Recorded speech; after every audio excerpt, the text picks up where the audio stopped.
Democracy depends on a free press. Please support our independent journalism at democracynow.org/give.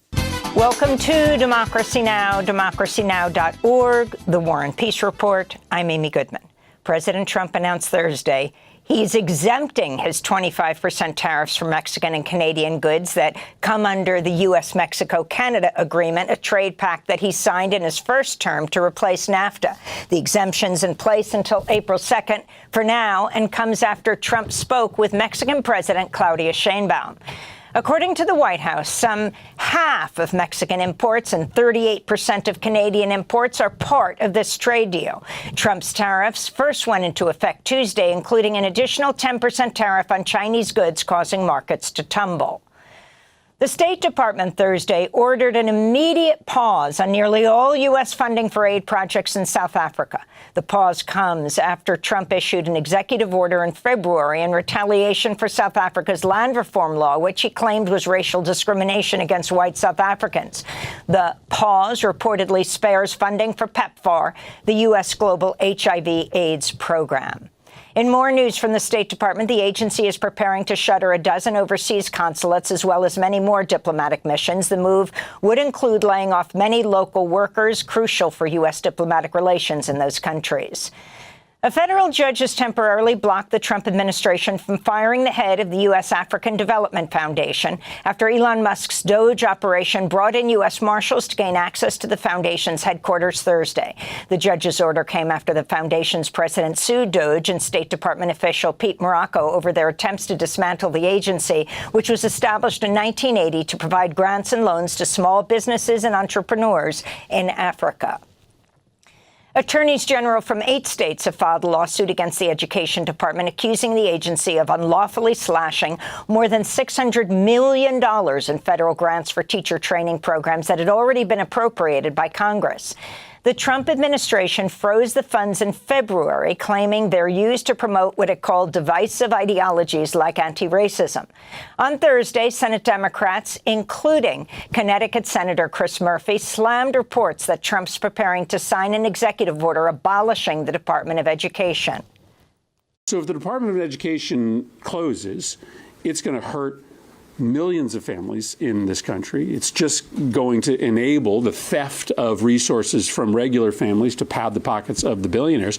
But it is also likely to result in you waking up one day and finding out that your local elementary school that your kids go to is owned by a private equity firm on the other side of the country and is being run for profit. A federal judge Thursday ruled Trump illegally fired a member of the National Labor Relations Board in January and ordered Gwynne Wilcox be reinstated. Judge Beryl Howell wrote, quote, "A president who touts an image of himself as a king or a dictator, perhaps as his vision of effective leadership, fundamentally misapprehends the role under Article 2 of the U.S. Constitution," unquote. In related news, the nonprofit union-focused watchdog Labor Lab is warning against Trump's pick to head the Office of Labor Management Standards. Elizabeth Messenger was previously the CEO of Americans for Fair Treatment, an anti-union advocacy group. The USDA, the U.S. Department of Agriculture, has been ordered to temporarily reinstate nearly 6,000 workers recently fired by the Trump administration. The order from the MSPB, Merit Systems Protection Board, requires the USDA to return the fired workers to their jobs for 45 days while it investigates whether they were unlawfully terminated. The ruling came just days after a federal judge blocked the Trump administration from firing MSPB board member Kathy Harris, a Democratic appointee whose term doesn't expire until 2028. Harris successfully argued that an MSPB member can only be removed by the president for, quote, inefficiency, neglect of duty, or malfeasance in office. Meanwhile, the head of the Office of Special Counsel, which handles whistleblower complaints, has ended his legal fight against President Trump's attempts to fire him. Hampton Dellinger cited his long odds at prevailing in an appeal to the conservative majority U.S. Supreme Court after a federal appeals court allowed Trump to proceed with his termination. Axios is reporting Secretary of State Marco Rubio's deploying artificial intelligence to help identify and revoke visas for individuals the State Department believes support Hamas or other U.S.-designated terror groups. The process involves scanning tens of thousands of social media accounts, in particular to identify students who participate in anti-war and pro-Palestine protests since October 7, 2023. Abed Ayoub, head of the American Arab Anti-Discrimination Committee, said, quote, "This should concern all Americans. This is a First Amendment and freedom of speech issue, and the administration will overplay its hand," unquote. Earlier this week, Trump threatened to prosecute and deport foreign students who take part in such protests and cut funding for universities that allow them. Undeterred, hundreds of students at Harvard and Columbia this week led protests against former Israeli Prime Minister Naftali Bennett, who had speaking engagements at the Ivy League schools. The Pentagon's Inspector General's halting efforts to identify and root out extremism in the U.S. military, saying the initiative does not align with Trump's policies. The watchdog issued a directive last week abruptly ending ongoing reviews of how military branches are countering extremism, as many rank members have been linked to far-right groups, including the Oath Keepers and Proud Boys and the Ku Klux Klan. The Council on American Islamic Relations has issued a travel advisory warning immigrants from majority Muslim nations not to leave the U.S. over the next 30 days, amidst reports Trump is poised to announce a new travel ban. According to reports, the ban could affect citizens of Iran, Libya, North Korea, Somalia, Sudan, Syria, Venezuela, Cuba, Yemen, and Pakistan. It could also include tens of thousands of Afghans who have been cleared for resettlement in the U.S. and face life-threatening danger in their home country for assisting U.S. forces during their 20-year occupation of Afghanistan. Trump's first-term Muslim ban was repealed in 2021. Meanwhile, some 240,000 Ukrainians who fled Russia's war and are living in the U.S. under temporary protected status are bracing themselves after Trump said he's considered revoking TPS for them. Groups like the Ukrainian Congress Committee of America say they're making sure their community is prepared. To return to. We're talking about people whose entire towns have been leveled altogether. Where would be sending them back? To nothing. We're preparing our community by making sure that leaflets for Know Your Immigrant Rights are translated into proper languages for them. That could be Ukrainian, that also could be Russian language, Crimean, Tatar, and other languages. In related news, European leaders agreed to increase military spending for Ukraine as they met in Brussels for an emergency summit following Trump's decision to suspend U.S. military support for Kyiv. Some 20 nations have also said they're open to joining a coalition of the willing to support Ukraine. President Trump directed members of his cabinet Thursday to take the lead in firing thousands of federal workers rather than waiting for directives from his billionaire advisor, Elon Musk, head of the Department of Government Efficiency, or DOGE. We want them to keep the good people, and so we're going to be watching them, and Elon and the group are going to be watching them, and if they can cut, it's better, and if they don't cut, then Elon will do the cutting. Trump's directive came after the Republican-controlled Senate voted to repeal a rule that would subject digital payment apps to the same consumer protections as credit cards and bank accounts. After the Consumer Financial Protection Bureau finalized the rule in November, Elon Musk called for the agency to be deleted. Musk is seeking to turn his social media site X into a digital payments app. Meanwhile, there's been another disaster involving Elon Musk's private spaceflight company. On Thursday, SpaceX launched its 8th test flight of its giant experimental rocket Starship. Several minutes into the flight, the vehicle's second stage began tumbling out of control and re-entered the atmosphere above the Bahamas, creating an artificial meteor shower that rained debris across the Caribbean. The FAA halted flights into several Florida airports, and multiple airliners were rerouted around the debris field. The FAA allowed SpaceX to proceed with Thursday's launch, even though the agency has an open mishap investigation into Starship's previous flight in January, which also ended an explosion that littered debris over the islands of Turks and Caicos.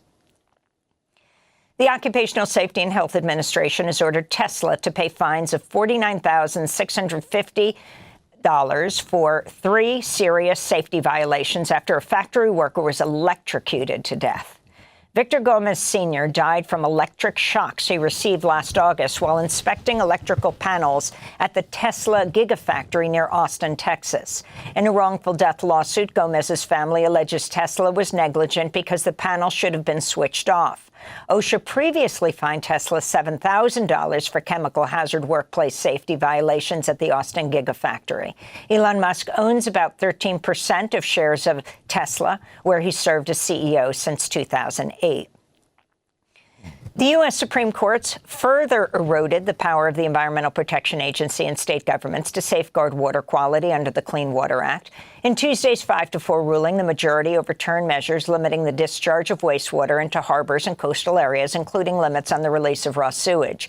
This comes less than 2 years after the Supreme Court gutted Clean Water Act protections for about half of all wetlands in the contiguous United States. The Trump administration's halted an international air quality monitoring program that sampled pollution levels at more than 80 U.S. embassies and consulates due to what the State Department called budget constraints. The program's credited with identifying soaring levels of particulate pollution around the U.S. embassy in Beijing in 2013, right before China launched its so-called war against pollution. Sudan's filed a case with the International Court of Justice accusing the United Arab Emirates of breaching the Genocide Convention by arming and funding the rebel Rapid Support Forces. Sudan said in Wednesday's filing the RSF and allied armed groups perpetrated, quote, genocide, murder, theft of property, rape, forcible displacement, trespassing, vandalism of public properties, and violation of human rights, targeting the Masalit people. The UAE said it would seek an immediate dismissal of the case. News from Syria, at least 70 people were killed, dozens more wounded in overnight clashes between Syrian forces and fighters loyal to the deposed leader Bashar al-Assad. Dozens of Syrian authorities were targeted in various ambush attacks by Assad loyalists in the Latakia and Tartus provinces, which have long been strongholds for Assad's toppled government. Thousands of protesters across that region took to the streets demanding Syrian forces withdraw from the countryside in what was the first massive demonstration against the new government of Syria since Assad was ousted in December. This comes as Save the Children's reporting more than 600 people, including 180 children in Syria, have been killed or injured over the last 3 months by landmines and explosive remnants of wars. Millions of families returned to their homes after 13 years.